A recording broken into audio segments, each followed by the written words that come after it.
Good morning student, my self Ajit Mishra from Gurukul global school.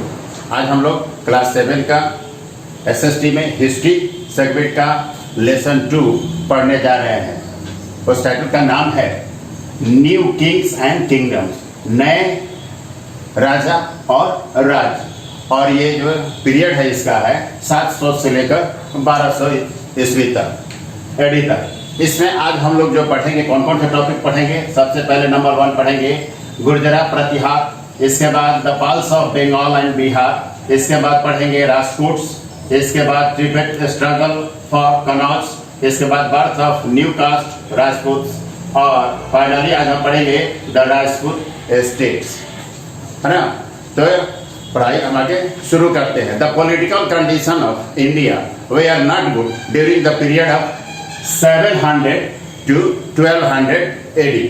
इसको जो है कि नहीं हम अर्ली मेडाइवल पीरियड के नाम से भी जानते हैं। उस समय देश जो है ना कई छोटे छोटे स्वतंत्र राज्यों में बटा था, है ना। एक दूसरे से जो है ना घृणा करते थे, नफरत करते थे और बार बार आपस में लड़ते रहते थे। इसका कारण यह था कि राष्ट्रीय जो हमारी एकता थी उसमें और राष्ट्र की भावना में जो है ना कमी आई, और इसका लाभ जो है ना आक्रमणकारियों को मिला। उत्तर भारत में कुछ मुख्य राज्य थे, जैसे थे कनौज, कलिंजर, गुजरात, बुंदेलखंड, मालवा, बंगाल और कश्मीर। इसके अलावा 2 मुस्लिम राज्य मुल्तान रूल्ड बाई सियाज और Mansur of Sindh ruled by Arab rulers. दक्षिण में चालुक्य ऑफ कल्याणी एवं चोल, है ना, ऑफ तांजौर बड़े राज्य थे। छोटे राज्यों का विभाजन का बुरा प्रभाव जो है ना इकोनॉमी और समाज दोनों पर पड़ा। ये सभी राज्य एक दूसरे से लड़ते रहते थे, जिससे देश कमजोर हुआ तथा दूसरी तरफ से बहुतेरे विदेशी शक्तियां जैसे अरब, तुर्क, मंगोल, पुर्तगाल, डच और अंग्रेजों का भारत में जो है ना प्रवेश हुआ। आज अब हम लोग जो है कि नहीं प्रथम जो पॉइंट है जो गुर्जरा प्रतिहार, उस पर चर्चा करते हैं। प्रतिहार जो गुर्जर प्रतिहार कहे जाते थे, उनका क्लोज रिलेशन गुजरात या साउथ वेस्टर्न राजस्थान से था। इस वंश का जो है ना महान शासक राजा भोज थे, और उन्हीं को जो है ना इस वंश का रियल फाउंडर यानी कि वास्तविक संस्थापक माना जाता है। उनका राजपूत राजा गोपाल से, है ना, नागभट्ट द्वितीय जो प्रतिहार वंश के थे, उनको राजपूत राजा गोपाल ने जब पराजित किया, उस वक्त जो है ना प्रतिहारों का तकरीबन लगभग जो है ना विघटन शुरू हो गया था।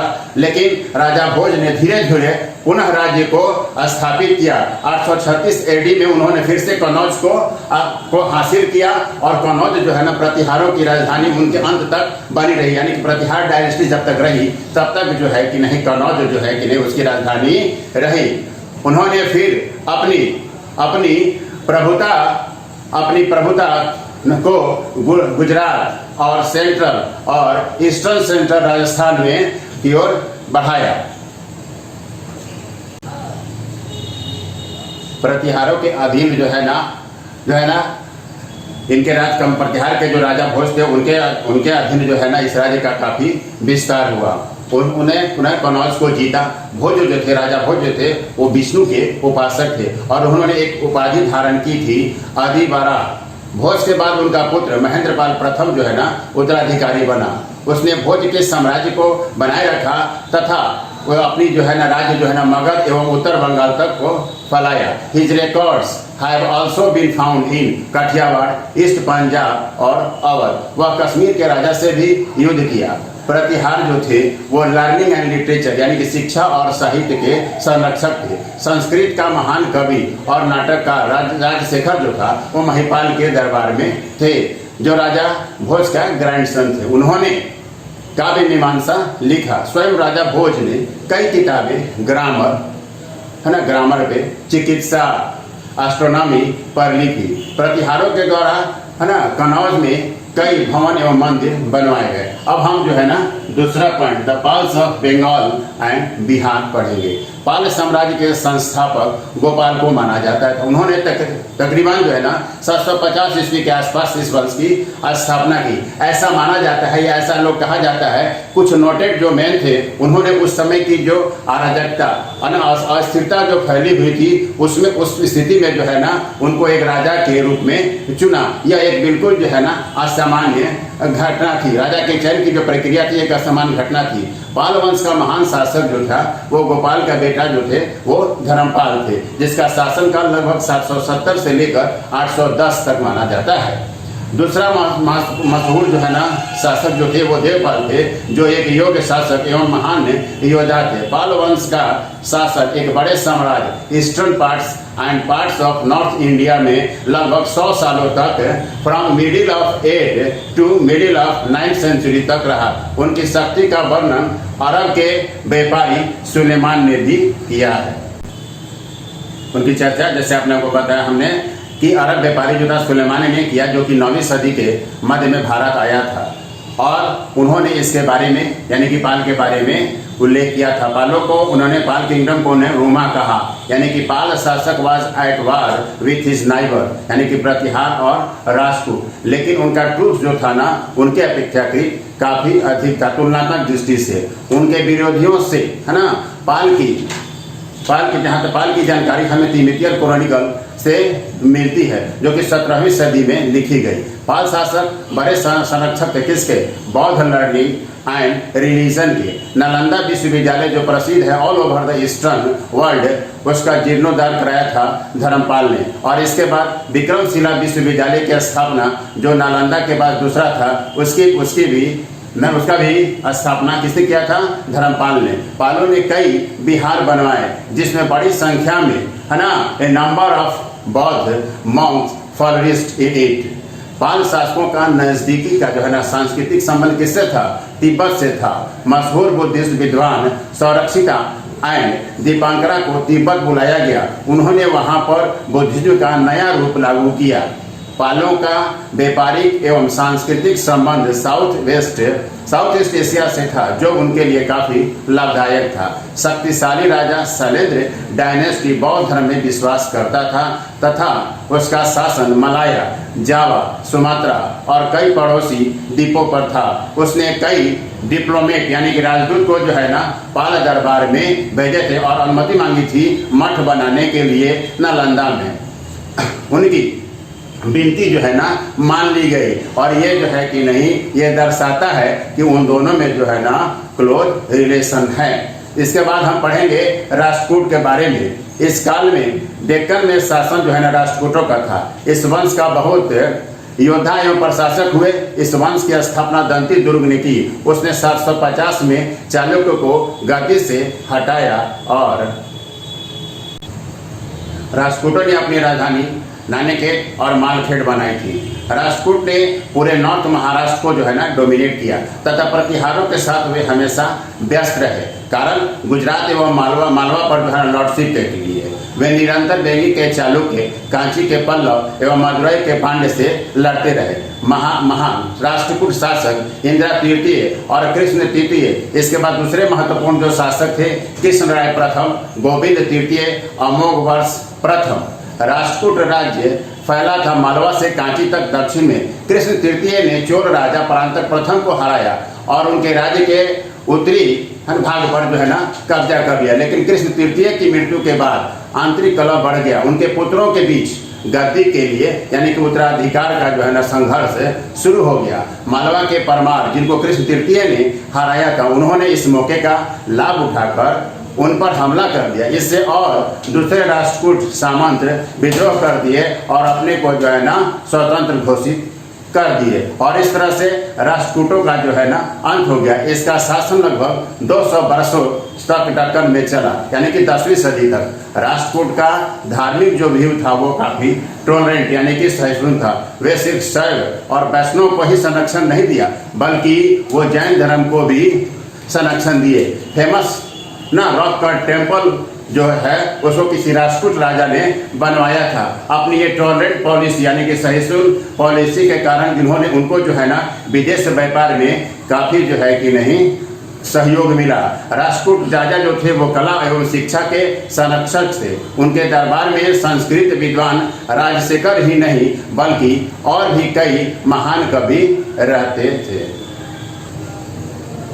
अब हम पढ़ेंगे कैपिटल स्ट्रगल फॉर कनौज, यानी कि कनौज के लिए जो त्रिदलीय संघर्ष हुआ था उसके बारे में हर्ष के समय से ही कनौज को जो है ना संप्रभुता का प्रतीक माना जाता था। उत्तर भारत में जो बाद में दिल्ली को ये जो दर्जा प्राप्त थी वो पहले जो है ना कनौज को थी। ऐसा माना जाता है कि कनौज पर अधिकार के लिए जो है ना हमेशा संघर्ष होते रहते थे, करीब 770 से लेकर 810 तक। उस समय के शासक ये सोचते थे कि कनौज का स्वामी यानी कि जो राजा है ना उसका सम्मान सभी करेंगे तथा उत्तर भारत का वह जो है ना सर्वोच्च शासक बन जाएगा था, और जिसका कनौज पर शासन होगा उसका ही ऊपरी गंगा घाटी तथा उसके समृद्ध संसाधन पर नियंत्रण होगा। पहले प्रतिहार शासक वत्सराज ने धर्मपाल को पराजित कर कनौज पर नियंत्रण किया।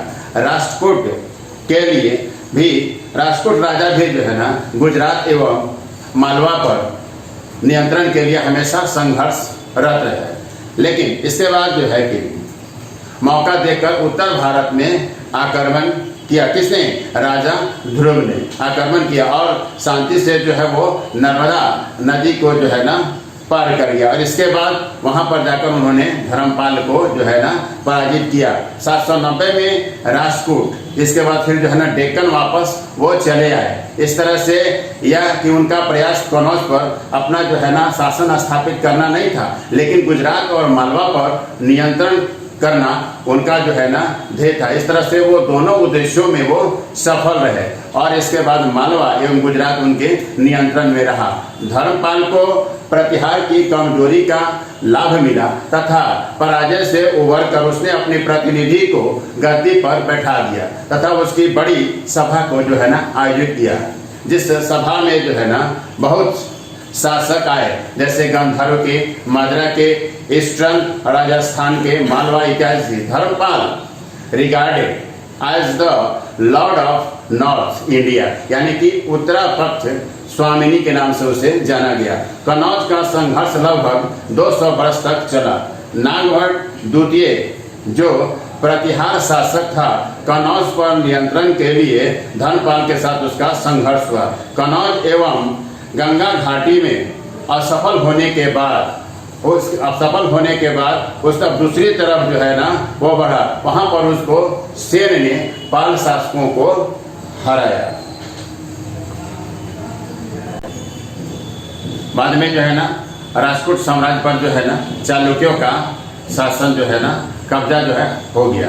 अब हम पढ़ेंगे birth of new caste Rajput. इस काल में हम लोग देखते हैं एक नई जाति जो है ना उत्पन्न, जिसको हम लोग राजपूत नाम से जानते हैं। राजपूतों की उत्पत्ति के संबंध में इतिहासकारों के विचारों में कई अंतर है। बहुत सारे राजपूत उत्पत्ति जो है ना सूर्य और चंद्रवंश से महाभारत के समय से मानते हैं। दूसरे विद्वान इन्हें विदेशी आक्रमणकारी हुण और सिथियन वंशज के मानते थे, पर कुछ का मानना है कि ऋषि अगस्त की यातना जो उन्होंने माउंट आबू पर्वत पर की थी उससे उनके हुई। इसके बाद कुछ विद्वानों ने डिस्क्राइब आइदर है ना origin of the best Kshatriya Brahmin who either ruled there themselves आए, और शेष जो है ना बहादुरी उन्होंने राजा की सेना में दिखाया। तो मेजॉरिटी ऑफ स्कॉलर यानी कि अधिकांश विद्वान ये मानते हैं कि उन्होंने जो है ना राजा की सेना में जो है ना बहादुरी दिखाई, उन्हीं को जो है ना हम लोग राजपूत जानते हैं। उनका काल यानी कि राजपूत का काल जो है कि नहीं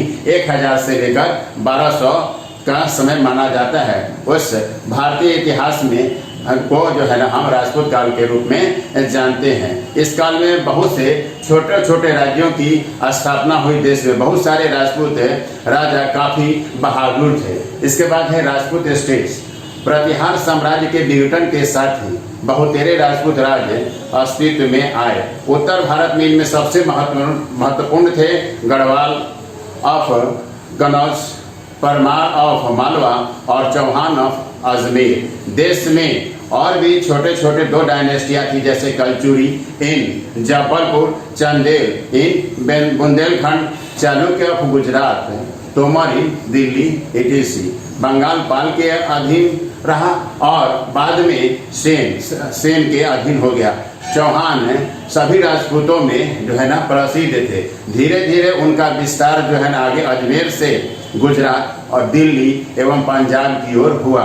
ये राजपूत युद्ध को खेल समझते, अतः निरंतर आपस में लड़ते रहते थे। राजपूत शासक ब्राह्मणों की सुविधाओं तथा कास्ट सिस्टम के जो है ना संरक्षक थे। इसके बाद जो है ना शेष जो है ना हम लोग अगले वीडियो में पढ़ेंगे।